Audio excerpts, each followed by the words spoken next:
J'ai ces envies de fumer la pipe. Ouais, une envie folle.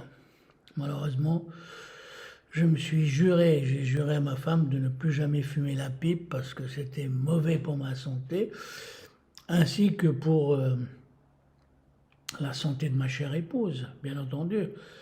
Quand vous partagez la vie avec quelqu'un, il faut se sacrifier aussi pour la personne avec qui vous vivez. Alors, j'ai décidé aujourd'hui, bien que moi j'estime que, attendez, il est où? Bien que j'estime que l'alcool et le tabac font plus de dégâts que le hashish, ouais, le hashish en pastille, oui, oui, parce que maintenant on peut trouver du hashish en pastille. Alors j'ai décidé de temps en temps de prendre un chewing-gum au hashish. Oh, oh, pardon, excusez-moi, vous voyez déjà, ça tombe bien bas, c'est pas moi qui tombe, mais bon, c'est le hashish. C'est le hashish cannabis. Hashish, c'est le mot arabe, hashish, hashish. Ouais. Je ne sais pas si c'est la même chose. Hein. Je ne suis pas un spécialiste du hashish. Entre la marijuana et le cannabis, moi je m'y connais pas beaucoup. Hein. C'est peut-être la même chose ou pas la même chose. Il faudrait qu'un spécialiste m'explique un peu, mais de ce côté-là, je suis très naïf. Je ne suis pas un partisan vraiment de la drogue. Je suis un anti-drogue. D'ailleurs, que moi je m'en fous, hein. Vous savez que les gens se droguent ou pas. Je trouve que ceux qui se droguent, c'est des paumés, et ceux qui vendent de la drogue, c'est des salauds. Hein, c'est ça, c'est chacun. Mais chacun fait ce qu'il veut. Hein. Moi, je prends le chewing-gum à 6, ça me fait du bien. Ma femme trouve que si j'en prends trop, je déconne de temps en temps. Elle doit se tromper. Parce que quand je fumais la pipe, hein, je toussais énormément. Maintenant, je ne tousse pas. Hein. Il y a une sacrée différence, mais qu'est-ce qu'elle fout là encore? Toujours en train de me déranger. Je me demande si elle ne fait pas partie du KGB. Vous croyez? Moi, je me pose la question. Ça fait 20 ans que j'habite avec elle et je la soupçonne maintenant de faire partie du KGB. Hein? Voilà. Tout d'un coup, elle ouvre son petit portable. Elle me surveille. Donc, on attend. Bon, laissons tomber. Je crois que c'est l'effet du hashish. Bon. Tout ça pour vous dire que je suis là pour vous parler. Non, ça se fait pas. Hein. Parler avec un chewing-gum dans la bouche, ça fait très amerloc. Ça fait vraiment quelqu'un qui n'a aucune éducation, quelqu'un qui ne respecte pas l'autre. Le respect de l'autre est une chose essentielle.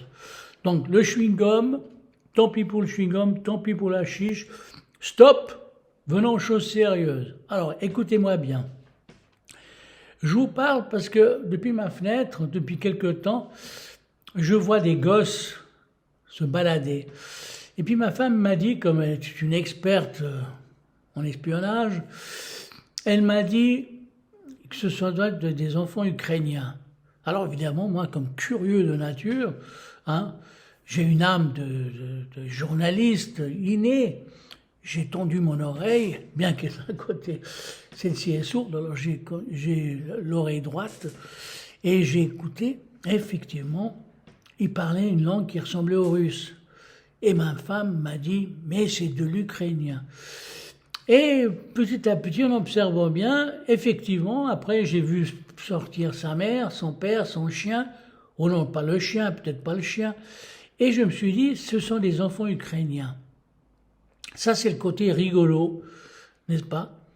Et tout d'un coup, j'ai eu une pointe au cœur, vous savez, un souci, une douleur au cœur, et j'ai tout de suite pensé, vrai, j'avais presque des larmes aux yeux. Hein? Et surtout quand on a des larmes aux yeux, c'est pas pour les autres, c'est parce qu'on se souvient de son enfance, on se souvient de ce qu'on a vécu. Et j'ai vécu une période, moi aussi j'étais un réfugié. Quand j'ai quitté l'Égypte à l'âge de 11 ans, comme Jésus quand il a quitté lui Alexandrie pour retourner dans son pays natal, natal en Israël, bien que l'époque n'existe pas. Et dommage, parce qu'elle aurait dû déjà exister depuis longtemps, Israël. Hein. Et ils auraient fait déjà un sacré pays. Bon, bref. Mais ça, c'est la faute des Juifs de l'époque. Ils étaient trop vagabonds, trop qui se baladaient à gauche et à droite. Ils auraient dû. Bon, bref. Non, revenons à mes chers réfugiés. Alors, je me suis souvenu d'eux parce que, avec beaucoup de tristesse, parce que je me suis souvenu de mon enfance. Et quand j'étais enfant, j'étais aussi un réfugié suisse qui retournait dans son propre pays. Mais j'ai toujours... Ma mère est italienne, j'ai parlé l'italien avec ma mère, l'arabe avec les arabes, et puis le français avec mon père, parce on parlait tous le français à la maison. Et vous vous rendez compte que nous nous sommes installés pendant un certain temps à Durenech. Et bien sûr, en Suisse, vous savez, les Suisses, il y a deux choses qui sont très forts. Ils sont très forts. Soit, ils sont forts pour deux choses. Tout de suite, ils veulent scolariser les gosses, c'est une bonne chose. Et tout de suite, hop, ils vous filent des impôts. Comme maintenant, ça fait troisième fois, ça fait à peine 2 mois et demi ou 3 mois. Combien de temps qu'on est là, mec? Ça fait 2 mois et des poussières qu'on est là, non? 2 mois, ça fait le troisième rappel d'impôt que j'ai reçu du canton de Vaud. Pourtant, j'ai expliqué que j'ai de la difficulté. Pour l'instant, ma situation n'est pas claire. J'ai plus de dépenses que d'argent qui entre. Et tout le monde croit que je suis peut-être célèbre, mais je suis pas célèbre. Je figure énormément sur Internet, mais à part ça, j'ai pas beaucoup de sous. Il y a beaucoup de gens qui ont beaucoup de sous, ils ne figurent pas sur Internet. Et il y a beaucoup de gens qui figurent sur Internet et n'ont pas un centime, comme tous les brigands, les salauds et tous les autres. Bon, bref. Et je pense vraiment à ces enfants ukrainiens, les pauvres, qui doivent réapprendre une langue. Pour moi, ça a été un moment très triste parce que moi, personnellement, j'ai vécu des moments difficiles. Surtout des fois des moqueries. Vous savez, comme ça, les Suisses allemands, des fois, quand ils voient un type qui parle le français, surtout à Durenech, un petit village d'Argovie où c'est presque tous des paysans, eh ben, ces moqueries, certaines moqueries, vous voyez, même si on comprend pas, on comprend qu'ils se foutent de vous, Et c'est des petites choses. Et malheureusement, j'étais tombé dans une classe d'un prof à la con, qui ne parlait pas le français, et qui poussait les élèves à se moquer de moi, Par contre, mon frère, lui, il a été tombé sur un prof. Alors je m'étais révolté, puis je crois que j'avais dit, je retourne plus à l'école et tout ça, ça avait fait des histoires. Bon, bref, je suis retourné. On m'a changé de classe, on m'a mis dans la classe de celui de mon frère, du prof de mon frère. Et c'était un type cultivé, un Suisse allemand cultivé, qui parlait le français et qui comprenait les choses. Vous savez, pour vous dire que, vous savez, pas tous les profs sont cultivés, pas tous les profs comprennent,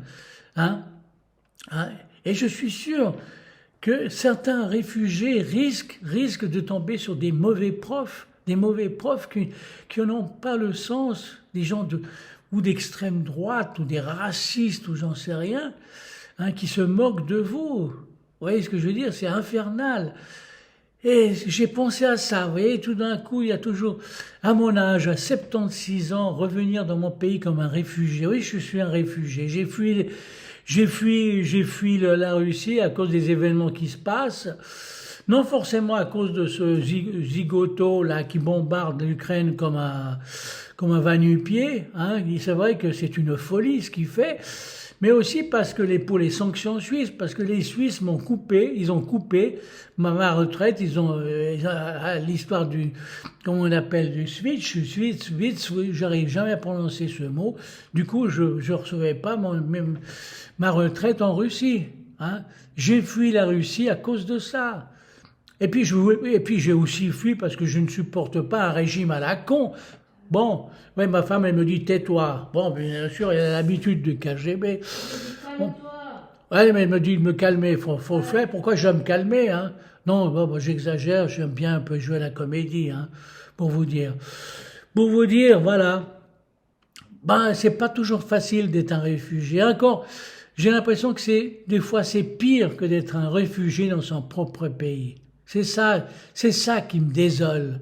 C'est ça qui me désole. Et je crois que les autorités, avant de venir en aide, mettent du temps, traînent.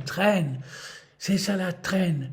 Les impôts, là, ils traînent pas. C'est troisième fois, et puis pourtant j'ai expliqué, ma situation n'est pas claire, je ne sais pas, je dépose plus que je gagne. Pourquoi ils pensent que j'ai des fortunes colossales.